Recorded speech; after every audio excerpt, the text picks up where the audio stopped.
Oke, assalamualaikum sahabat prakerja. Sekarang kali ini kita akan membahas soal di Skill Academy ya. Kita buka dulu Skill Academy. Nah, kita udah masuk, kita di kelas saya. Jangan lupa kalian isi emailnya kalian. Kemudian masuk. Kemudian kalian ini di kelas saya kalian bisa lanjut ya. Ketik lanjut. Nah, pastikan semuanya sudah tercentang warna hijau. Oke, kemudian kita exam. Soalnya ada 10 ya. Bismillahirrahmanirrahim. Semoga lancar. Oh, tapi sebelumnya kita harus memberikan rating dan komentar dulu. Oke, sudah ya. Rating dan komentar sudah tercentang warna hijau. Kemudian sekarang kita mulai post exam. Tapi sebelum kita mulai, jangan lupa kalian subscribe dulu. Sekarang juga subscribe. Passing grade 55. Yakin? Oke. Apa virus yang paling berbahaya? Oke, bismillah ya. Sekarang nomor 20 nomor 1. Jangan lupa subscribe dulu sekarang. Aku kasih tahu jawabannya. Apa virus yang paling berbahaya dan jika ditertanam di dalam pola pikir seorang sales akan menghambat kesuksesannya? Saya tidak tahu, saya tidak bisa, saya sudah tahu, saya sudah bisa. Jawabannya adalah saya sudah tahu.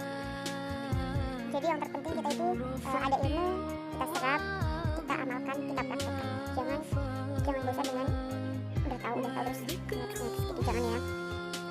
Nomor 2, persiapan mental apa yang dibutuhkan seorang sales sebelum bertemu prospek? A. Afirmasi diri, B. Mengurung diri, C. Berdoa, D. Berserah. Jawabannya adalah A. Afirmasi diri. Afirmasi diri ini menambah semangat kita, menambah kepercayaan diri kita. Seperti saya cinta diri saya sangat bahagia, saya pasti bisa, saya pasti hebat, saya sukses, saya mulia. Ya teman-teman, kita harus tiap pagi kita harus afirmasi diri. Nomor 3, selling yourself adalah bagian penting dalam sukses menjual. Apa saja yang termasuk aspek-aspek selling yourself? Product knowledge and customer knowledge, latar belakang customer, kemauan customer, cara berjabat tangan, sikap diri, cara berpakaian. Ini ya adalah D, cara berjabat tangan, karena diri kita itu juga pengaruh terhadap closing. Jadi cara kita berpakaian, potongan rambut kita, sikap diri kita, cara berjabat tangan, kesan pertama customer bertemu dengan sales. Kemudian nomor 4, apa definisi selling dalam pola pikir yang benar? A. Menjual produk kepada prospek, B. Menawarkan produk kepada prospek, C. Membantu prospek mendapatkan apa yang mereka butuhkan, menjelaskan produk kepada prospek untuk beli. Jawabannya adalah C, karena kita agar bisa closing yang berturut-turut itu tidak hanya dalam satu pintu, jadinya terus kita bantu kemudian sampai prospek mendapatkan apa yang diinginkan, dan kemudian kita lanjutkan follow up lagi. Kalau hanya menjual ya berarti kita closing ya cuma satu jalan itu aja. Nomor 5, apa langkah pertama setelah mempersiapkan diri dan mental diri? A. Latihan cara presentasi produk, B. Mencari tahu siapa prospek yang tepat, C. Menjadwalkan ketemu prospek, D. Menghafal product knowledge. Langkah pertama setelah mempersiapkan diri itu yang selanjutnya mencari tahu siapa prospek. Nah, kemudian kita mencari tahu siapa prospek yang akan kita temui, karena itu pengaruh nanti kita belajar, oh ternyata dia itu bisnisnya tentang misalnya properti, jadi kita ya setidaknya nyambung diajak bicara tentang properti.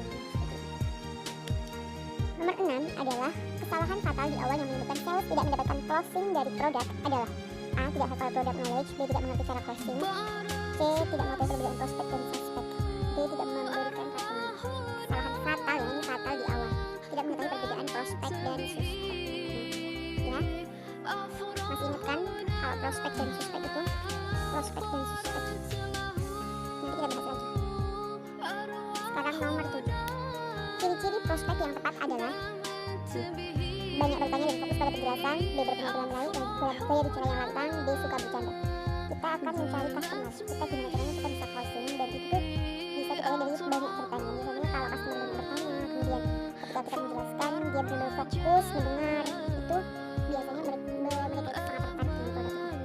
Nomor 8, apa langkah kedua menjadi seorang sales yang handal? Menghafal product knowledge, mempersiapkan presentasi produk, atau menggali kebutuhan prospek, menuliskan seperti jual. Apa langkah kedua menjadi seorang sales yang handal? Adalah menggali kebutuhan prospek.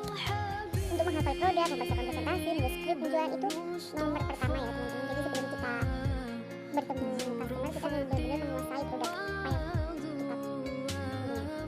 Nomor 9, dalam menggali kebutuhan prospek, apa yang paling penting harus ditanyakan? A. Keadaan dan kondisi prospek saat ini. No. Mengapa Apa B, mengapa prospek harus membeli produk yang ditawarkan? Bisa juga sih. C, masalah yang ada terjadi pada prospek. Bisa juga. D, apa yang diinginkan prospek ke depannya. Yang paling harus kita tanyakan ketika prospek menggali kebutuhan prospek. Dalam menggali kebutuhan prospek, apa yang paling penting harus ditanyakan itu adalah C, masalah yang terjadi pada prospek.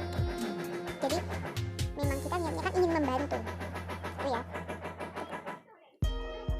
Nomor 10, salah satu cara mengatur ekspektasi customer yaitu adalah A, beri janji di awal. B, cari kemungkinan agar customer menurunkan ekspektasinya, beri hadiah saat penawaran di awal. Beri harga murah di awal penawaran. Jawabannya adalah B, cara mengatur ekspektasi. Jadi seperti yang dijelaskan tadi tentang handphone, jadi memang kita sales menjelaskan dan jujur apa adanya, menurunkan ekspektasi dulu, kemudian baru menaikkan ekspektasi customer yang membuktikan sendiri. Nomor 11, Adi memiliki perusahaan yang memproduksi baju. Ia hendak membeli mesin jahit dalam jumlah yang banyak sebagai alat produksi jangka panjang. Strategi negosiasi yang tepat agar Adi mendapat harga yang lebih murah dari penjual mesin jahit adalah A, avoidance. B, accommodation. C, compromise. D, competition. Jawabannya adalah D ya, competition. Kemudian nomor 12, salah satu tahap persiapan negosiasi ialah mengidentifikasi interest pihak lawan. Maksud interest di sini adalah apa? Maksudnya itu adalah kemauan untuk bernegosiasi atau kepentingan di balik posisi atau tujuan yang ingin dicapai atau alternatif yang dapat ditempuh. Jawabannya adalah B, kepentingan di balik posisi. Ya, ada itu pembahasan mengenai AIDA membuat prospek merasa produk itu unik dan berbeda dengan produk yang lain. Nomor 13, kamu berencana booking kamar hotel untuk acara gathering kantor. Dalam negosiasi yang akan terjadi, tradables yang bisa kamu tawarkan untuk pihak hotel adalah, jawabannya adalah exposure. A ya. Dalam mempersiapkan BATNA, diketahui alternatif yang dilakukan tidak dapat mencapai kesepakatan negosiasi. Langkah yang sebaiknya dilakukan adalah A, suruh melakukan survei dan riset terhadap setiap alternatif, membandingkan dengan alternatif pihak lawan, mengidentifikasi BATNA pihak lawan, atau mengurutkan alternatif dari yang paling baik. Jawabannya adalah A, melakukan survei dan riset. Nomor 15, saat evaluasi kerja, kamu menegosiasikan kenaikan gaji dengan atasanmu. Sebelumnya, kamu telah mempersiapkan hasil mengenai rata-rata gaji pegawai dengan posisi yang sama. Sepertimu di beberapa job portal, jenis bargaining power yang dimiliki oleh atasanmu adalah A, kekuatan informasi. B, kekuatan waktu. C, kekuatan personal. D, kekuatan waktu dan informasi. Jawabannya adalah C, kekuatan personal. Jadi personal itu sangat pengaruh ketika kita akan bicara dengan atasan kita. Nomor 16, dalam beberapa situasi negosiasi disarankan untuk memberi tawaran pembuka lebih dulu. Di bawah ini yang merupakan salah satu situasi tersebut adalah memberi tawaran pembuka. A, ketika kita mengetahui pihak lawan memiliki tawaran pembuka yang jauh lebih buruk dari hasil yang kita harapkan. B, ketika kita tidak mempersiapkan tawaran pembuka.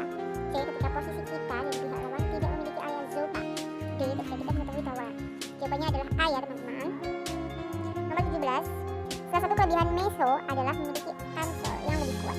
Kelebihan ini disebut juga dengan A, non-given. B, framing.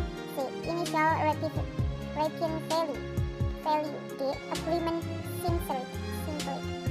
Jawabannya adalah initial retain value.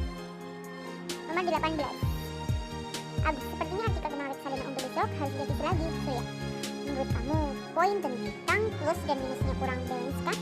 Berdasarkan percakapan di atas, Surya menggunakan sebuah taktik yang disebut apa? A, framing, answering, silence, ready. Dan ini biasanya dilakukan ketika customer tidak mendapatkan klik yang bagus. Nomor 19, salah satu taktik bernegosiasi adalah mengetahui kapan harus meninggalkan sebuah negosiasi. Di antara pilihan berikut yang termasuk situasi tidak tepat untuk meninggalkan negosiasi adalah ketika pihak lawan berbohong. Ya kita harus terus dikulik, jangan berusaha untuk meninggalkan negosiasi. Ketika pihak lawan bersikeras dengan tawaran terakhirnya. Ketika tawaran terakhir pihak lawan lebih buruk dari limitmu. D, ketika pihak lawan tidak mau berbagi informasi yang dibutuhkan. C, ketika emosi sudah tiba. Jawabannya adalah ketika pihak lawan bersikeras dengan tawaran terakhirnya. ke-20, dalam suatu negosiasi, pihak lawan berkata, ini adalah tawaran terakhir saya. Tindakan yang tepat agar ia bersedia memberikan